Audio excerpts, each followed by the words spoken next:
This is SSPTV News, brought to you by Samsung Productions and the Hazleton Standard Speaker. Our Lisa Sugar gets the details on a huge college fair in our area next. It's another Big HA Day, and thanks to Mother Nature, we'll have at least one more this week as we celebrate the Hazleton Area High School boys basketball team. Thanks for watching us in HD on Service Electric Cablevision Channel 513 and in SD on Channel 13. And the free Samsung Productions app lets you stream this show and others on your TV with Apple TV and Google Chromecast. I'm Ken Karen. Let's get to our headlines from SSPTV and the Hazleton Standard Speaker. Well, according to the calendar, today is the first day of spring, but it seems more like an early April Fool's Day joke because of the wintry forecast. The Hazleton Area Cougars basketball semifinal 6A state game against Lincoln tonight at Bethlehem Liberty High School has been postponed. The game was originally scheduled for 7:30 p.m. tonight. It was first moved up to 6:30 p.m. in an effort to miss the snow, but then the PIAA announced this afternoon that tonight's game was being postponed. It will take place this Thursday at Bethlehem Freedom High School at 7:30 p.m. Tickets purchased for tonight's game will be honored on Thursday. SSP TV's John Eric Polai will be there. Watch for updates on our Facebook page and then see all the highlights and reaction on Friday on SSP TV News. This month's unpredictable weather has triggered the cancellation of tomorrow's Hazleton Area School District Town Hall meeting. District Superintendent Brian Uplinger announced today that he will move tomorrow night's as well as the March 28th meeting to the month of April, when hopefully the forecast will be warmer and snow-free. We'll have the new dates for the meetings as soon as they are announced. In anticipation of the snow, PennDOT has imposed a series of restrictions on most interstates beginning at 8 p.m. tonight. The ban includes certain trucks, recreational vehicles, and trailers. For complete details, go to facebook.com/SSPTV News. Meanwhile, the borough of Shenandoah has declared a snow emergency starting at 8 tonight until further notice. The affected streets are Main Street, Route 924 from Washington to Laurel Streets, and Center Street, Route 54 from White to West Streets. The McAdoo snow ban will be in effect from 6 a.m. Wednesday until 6 a.m. Thursday. The snow ban in the borough of Weatherly takes effect at 8 p.m. tonight, and the snow ban is in effect for the borough of West Hazleton. The Prime Timers senior group meeting scheduled for tomorrow, March 21st, has been canceled. It has been rescheduled for Wednesday, March 28th. Check for more weather-related announcements on our Facebook page, and I will have the latest on the forecast from the National Weather Service coming up a little later on the newscast. The new congressional maps will stand. Yesterday, the United States Supreme Court declined a request by Republican leaders to put the newly drawn maps on hold. The latest boundaries were drawn up by the Pennsylvania Supreme Court and take effect for the upcoming May primary election. The state Supreme Court called the previous maps unconstitutional. Republican lawmakers had argued that the state's high court had overstepped its boundaries when it set a deadline for the new maps to be drawn. When that deadline was missed, it was the court who then selected an expert to redraw Pennsylvania's congressional districts. Meanwhile, an important reminder for anyone who is running for Congress in the Keystone State: today is the last day to circulate and file nominating petitions for anyone interested in running for Congress. The ballot lottery will be held on March 22nd, and candidates will have until March 27th to challenge petition signatures or withdraw their names from the ballot. Attention all high school students and anyone looking to further their education. Lisa Sugar has the details on a first-of-its-kind college fair that lets you check out a variety of options all under one roof. For the first time ever, this Thursday, Penn State Hazleton will host the Tri-County Regional College Fair, and you are invited. Here to tell us all about it is Alan Kaler. He is the Director of Admissions at Penn State Hazleton. This is a big event, and it's the first time it's happening at our campus. Yeah, it is. It's the first time we're hosting one on our campus, but also in conjunction with the local high schools. We wanted to bring an event that happens in the spring. Typically, college fairs in our area happen at individual high schools in the fall. We wanted a bigger program in the spring so that students, particularly freshmen through juniors, and their families can come out and check out different colleges from across the U.S. Now, this is great because you're offering 2 different time slots for people to come out, so it's convenient for everyone. So tell us about that. So there's going to be the morning session, which is from 10 to 12. And that's really kind of designed for high schools to bus in their students. who want to come check out the universities. But in the evening from 6 to 8, that's really when families are invited in.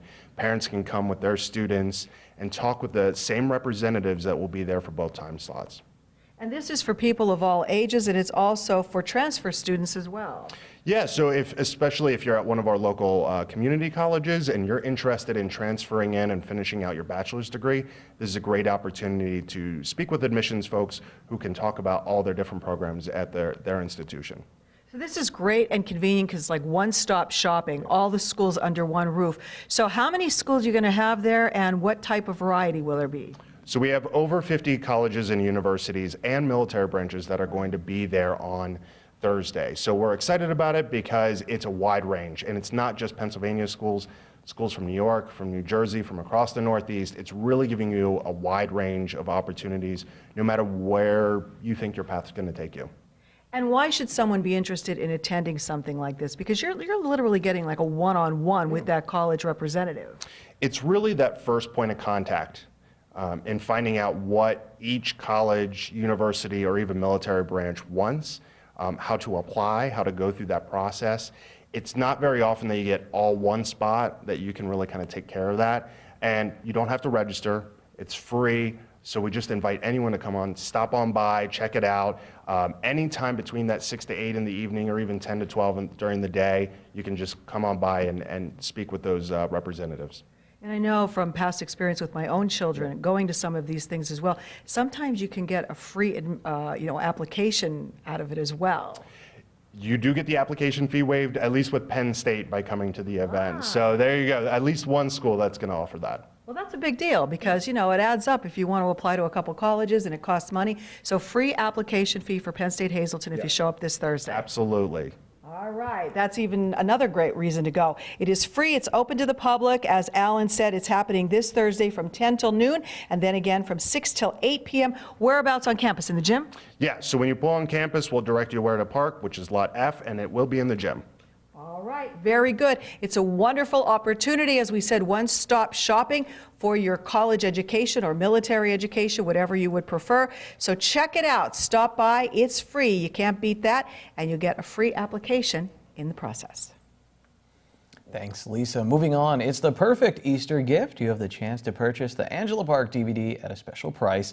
Samson Productions produced this documentary on one of the area's most popular family amusement parks of old. And now through April 1st, you can purchase the DVD online only for just $15.99. Get your copy just in time for Easter. Simply go to ssptv.com/Angela Park.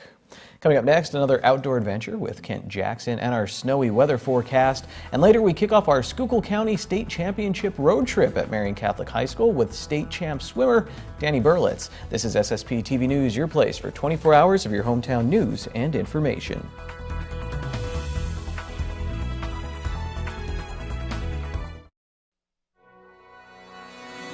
This is SSPTV News, brought to you by Samson Productions and the Hazleton Standard Speaker.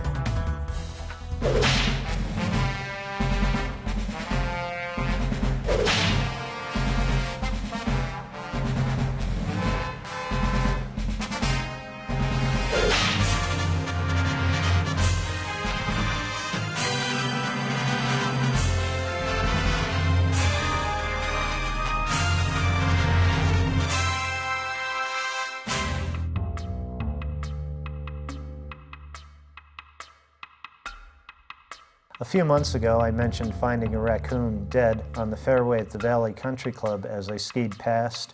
Tracks surrounded the raccoon and a bare spot indicated where the snow had been yanked up, but there were no gashes in the raccoon and only a few specks of blood. I surmised that a bird of prey attacked. Since then, I've talked to 3 experts. My theory about a bird attack sounds less likely, but none of the trio could say for sure what happened because the tracks that I had photographed were indistinct. Dogs, coyotes, or another raccoon now are on the list of possible suspects.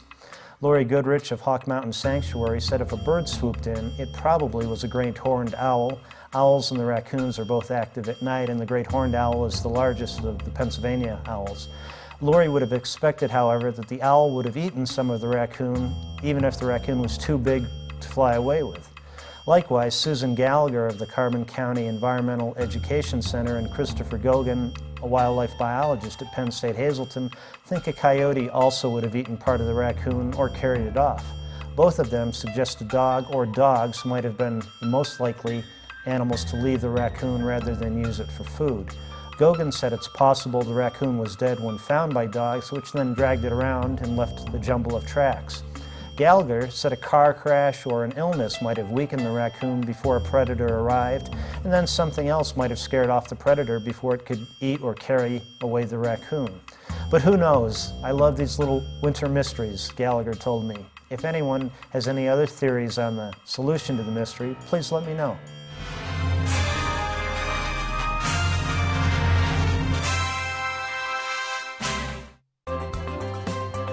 Time now for weather on SSPTV News. Happy spring, everybody.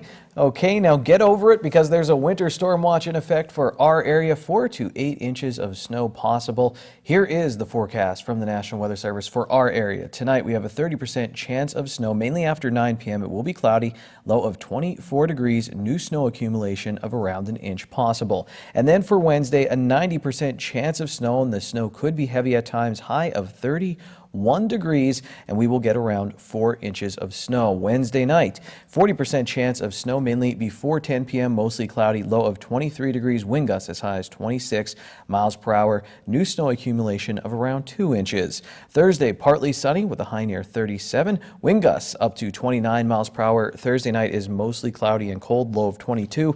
Friday, mostly sunny, high of 37. At night, partly cloudy, low of 20 degrees. Saturday, mostly sunny with a high of 38, and then Saturday night, mostly cloudy, low of 24 degrees. If you hang out for just like 10 minutes on the corner of Wyoming and Green Streets here in downtown Hazleton, you'll experience a lot of different cultures.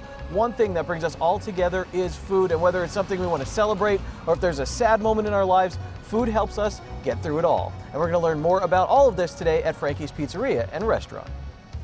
Once again with Lauren Sacco, one of the owners here at Frankie's Pizzeria and Restaurant. Lauren, outside I was talking about the importance of food and family, how it brings us together, and when something sad does happen, a loved one does pass away, you always feel like you want to do something. I mean, a hug is something, and a lot of people, and it does help, they want to buy food, and Frankie's offers that service with sympathy trays. You're going to talk about the different sizes, and you care so much, because this is a nice family business. You said you even keep track, so you're not sending too many meatballs. Because explain that to me. I didn't realize that. Yes. When you're ordering food for people. Last year, the day after Christmas, we lost my grandfather. So everybody in town was so good to us and so gracious, and we had an overwhelmingly amount of food, to the point that it was like we didn't even know where to stick half the stuff. So it kind of taught me to step up my game a little bit here and pay better attention, because at one point we had 10 trays of chicken fingers coming from one place at one time. So I kind of brainstormed with my mom a little bit, and I said, as people call, we should be taking the family's name and keep a log of what we're sending. So if it's something tragic and people, the first thing they think is they want to send something, I would never send 10 trays of one thing. I'm going to say, okay, we already sent chicken. How about we send you a pasta? How about with a meatball? How about with a wrap tray? I could still stay within your budget of what you want to spend, but instead of just sending 10 trays of one thing, and also to a group that maybe the family only has 8 or 10 people. We've also even gone to the point where we've said, how about if the food is too overwhelming and we go to too many options, go to one house at a time, how about sending a gift card? So when the family goes back and it's just, the mother, the father, the kids, the immediate family, they can then call and get a hot, fresh meal delivered. They don't have to take it in the form of food that day. Because the other thing we think of too is an average household, how much could your normal refrigeration unit hold? And a lot of things that are sent in the time of grieving is something that needs to be kept hot or something that needs to be kept cold. So our cold pizza trays go over really well because they don't have to be refrigerated. Same thing with our stromboli trays. Chicken pastine soup by the gallon goes really well. We could accommodate any size that you're looking for. I brought a couple of these out to give you an idea of how big of a family we could feed, or we could feed down to a simple group of just 2. There really is no right or wrong way here with us, other than the fact of I would treat you and your money the same way I would want it to be treated if someone sent it to me. I value everybody is losing someone. You're on the outside at that point. So someone calls and it's like desperate and they want something good and hot and make sure it's over the top and perfect, and we can do that here for you. Is that a cool part of the job? You can help people like that. Like the food brings people joy. I mean, even Yes. Yes. When I see in the news or I read in the paper that a young person died or something happened tragically, those are the days that I hate to answer the phone because you know what's going to be on the other end. There's all the people, good community here in the Hazleton area, people wanting to help people. And those are things you don't think of too when you're going through something stressful, you know, the sizes, this and that. And I will tell you this, funny story to end this. Well, Allison, my wife's grandmother, passed away and we got food from Frankie's. You know, it's a very somber time and I, of course, was near the food and I opened up the tray and the meatballs were gigantic and I couldn't help it. Just this wide smile came across my face and we all got a good laugh and it was a nice moment getting through a hard time. So call Frankie's. They accommodate you in all your needs. We'll check back in here soon. You see Lauren and I move around those trays. That was television magic right there with a little bit of sound. Here's your midday winning lottery numbers on SSPTV News. Pick 2, 1-8. Your pick 3 numbers 237. Pick 4, 7506. And pick 5, 3, 6605. The wild number today is 9. We're hitting the road next to talk with some state champions in sports.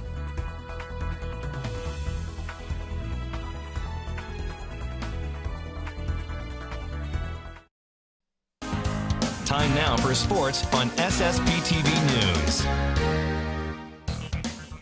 The last time we all traveled together, it was for the Do Simple Better Try Not to Suck Bar Tour, and Hazleton's own Joe Madden and the Chicago Cubs won the World Series. Now we're about to embark on the Schuylkill County State Championship road trip. We're going to talk with 2 swimmers, one from Marion Catholic High School, the other from North Schuylkill High School, who won state championships at the AA meet. So let's head out on the road.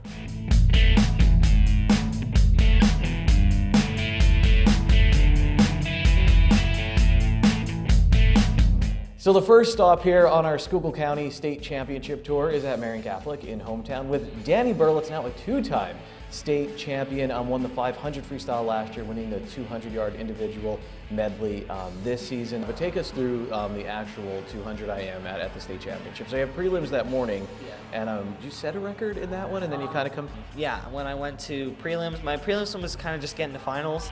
Was not expecting to go 151, but that was a great swim also. I felt really good about it, and yeah, I broke, I think it was Schuylkill area, or it was an area record. So, and then at finals, I just tried to put everything together.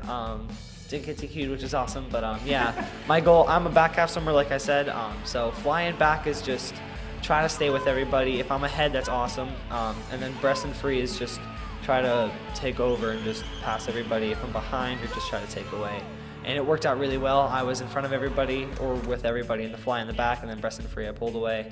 And I went 149, which is my goal that I wanted before I even entered states, and I'm so happy with that time.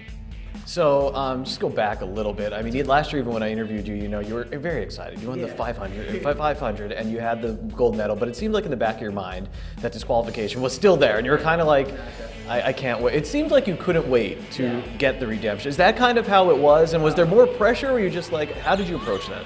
Basically, yeah, like you said, it was always in the back of my mind. Through every time I even swam IM in practice, or if I did a stroke, and from going fly to back, I was like, oh, I got DQ'd. Oh, I got DQ'd. And I was like, it's just that thing that you want. It's that niche that was in the back of my mind. I needed to get it. But yeah, going into the race, prelims, I didn't get DQ'd in prelims. I got DQ'd in finals. So prelims was an easy breeze. But as soon as I stepped up on the block, I was like, don't get DQ'd. Don't get DQ'd. But yeah, I mean, once I started getting to the race, I really just forgot about it, and I just swam my race, and it worked out well. Do you learn something from I mean, this is a big event. I guess what I'm asking is, what did you learn from the state championships this year that you'll use going forward in your career, if anything? Don't, if you get a gold medal, always like, don't give up, or like, you just keep striving, because people like get too overhyped over something, and then they forget about everything else that they have coming. So, I mean, always give it your all no matter what, and just keep your chin up. I mean, last year I learned that after getting a DQ, just put it behind you. It's behind you already. Don't worry about it and get into the pool. And I think the same thing applies. You get a gold medal, put it behind you, and just go in the pool and see what you can do. I interrupted your lunch today, man. Like, what were you eating? Were you like mid-sandwich and you're like, I gotta go talk to this guy? I was actually gonna get some stuff from the corral. I'm gonna get probably like a cinnamon pretzel and Sour Patch Kids. That's the lunch of champions. Oh yeah. I always like connecting with our local athletes, and as I get older, and you guys are always the same age in high school, there's got to be something we connect with. We were talking about Sour Patch Kids, and you told me, because I love fat-free Sour Patch Kids, you said green was my favorite. You said your favorite flavor was? I like the actually the watermelon kinds. My favorite flavor would be the red ones, but definitely the watermelon ones are great.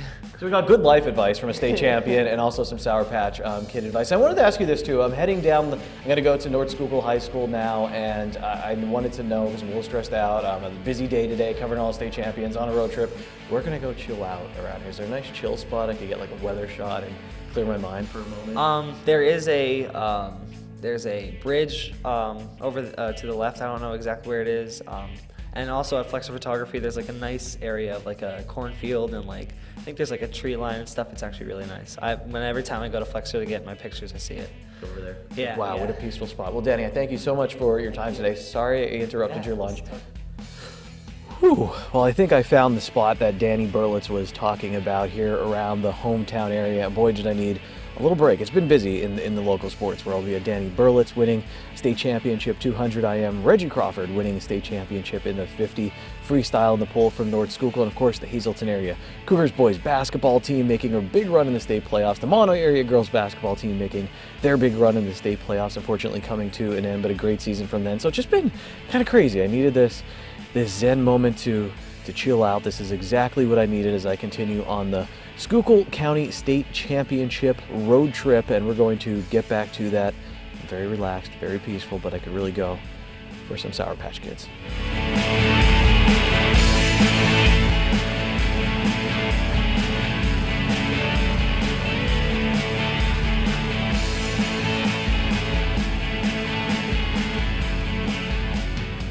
It's time for tonight's social news. Come out and thank those who served our country on National Vietnam Veterans Day in Luzerne County. A ceremony will be held Wednesday, March 28th from 9 a.m. to 10:30 a.m. at the Butler Township Community Center.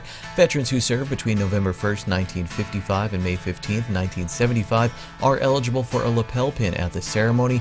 Friends and family are invited to attend. The event is hosted by State Representative Tara Toohill, Senator Pat Toomey, and Colonel Robert De Sousa. Veterans are asked to RSVP by Friday by calling one of the numbers on the screen. And that's tonight's Talk of the Town. SSPTV News would like to send sincere condolences to the family and friends of the following. Richard J. Mladek Jr. of Freeland. A massive Christian burial is Thursday at 9:30 a.m. at Immaculate Conception Parish in Freeland. Friends may call Thursday from 8:30 a.m. to 9:30 a.m. at the church. The McHugh Wilczek Funeral Home in Freeland is in charge of arrangements. Antoinette Vita Robinson of Drums. The funeral is Friday at 9:30 a.m. at Harmon Funeral Homes and Crematory Inc. East in Drums. A massive Christian burial is at 10 a.m. at St. John Bosco Church in Cunningham. Friends may call Friday from 9 to 9:30 a.m. at the funeral home. Gerald A. McGarry of Latimer. A massive Christian burial is Saturday at 10 a.m. at Good Shepherd Church in Drums. Friends may call Saturday from 9 to 10 a.m. at the church.